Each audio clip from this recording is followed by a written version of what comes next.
reading some Emmett Fox, and he made a statement that well, we form our own destiny by our thoughts and our beliefs, what we believe and the way we think. We create our own destiny. Absolutely true. Absolutely true. I didn't know that for the first half of my life. I thought life was unfair and the universe was picking on me. I was some kind of victim, and I got to a point where that changed, had to change. But what I believed in that first, talking about how we create our own reality and our own destiny by what we think, what we believe, and the way we think. What I believed at that time was that life was hard, life was unfair, the world was a dark place, people were basically bad, and the only one that was going to take care of me was me, and I had to look out for myself. And when you think like that, and when those are your beliefs, and you really think along those lines, you become dominated and controlled by fear. It was up to me. It was me against the world. Everybody was my competitor. Everybody was my adversary, and I had to bully you, crush you, outsmart you, outslick you. You're in a constant state of fear, living for the ego, for the self, promoting yourself and looking out for yourself and trying to get yours. And the reality that I created living that way and thinking that way, with those beliefs and that way of thinking, was a nightmare. It was a friggin' unbearable, unhappy, lonely reality, lonely world that I lived in. And eventually it broke me. Thank God it broke me.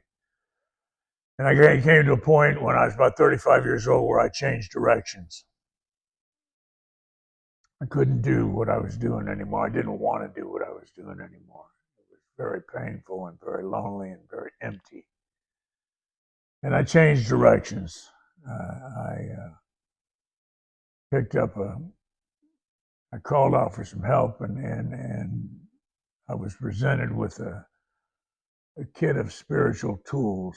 All right, and I picked them up and began to apply them in my life and went a new direction, a new design for living. It was Alcoholics Anonymous where I found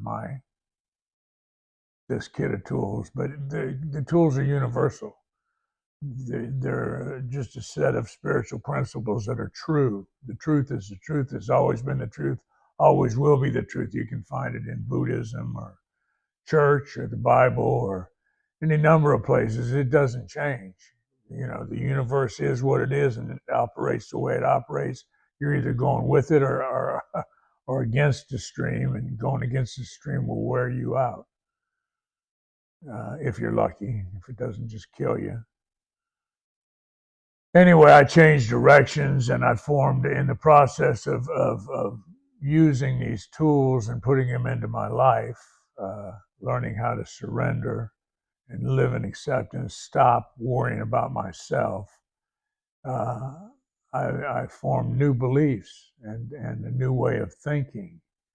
I didn't become altruistic or a saint overnight, or still I'm far from being a saint, but I learned how to stop worrying about myself, learned how to take my hands off of my life, basically, and let it unfold in front of me, and go with the flow and take the next indicated step, and find some peace of mind. I learned to prize peace of mind above everything else. It doesn't matter what you have or what you own or how you're doing in life, materially, financially. If you're crazy and unhappy, you're crazy and unhappy. You can be just batshit crazy in a mansion as you can out on the streets. What matters is your inside condition. What matters is peace of mind, and you can't fake that. You can't just wish for it and there it is. You have to change the way you're living and thinking, and live your way into a new state of being. In this essay, he's talking about people asking him uh, how to advance spiritually.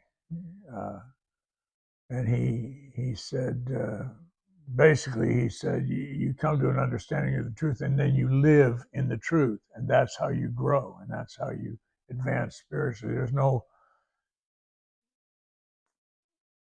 advanced class in metaphysics. There's no, graduate to the spiritual university or whatever. It's you live your way forward and you learn through experience. I'm here, you're here, we are here. It's such a privilege today, such a privilege to be alive. At one time I felt it was a crushing burden. It was a crushing burden because that's the way I saw things, and that's what I made it into. But today it is a joy and a privilege to be alive.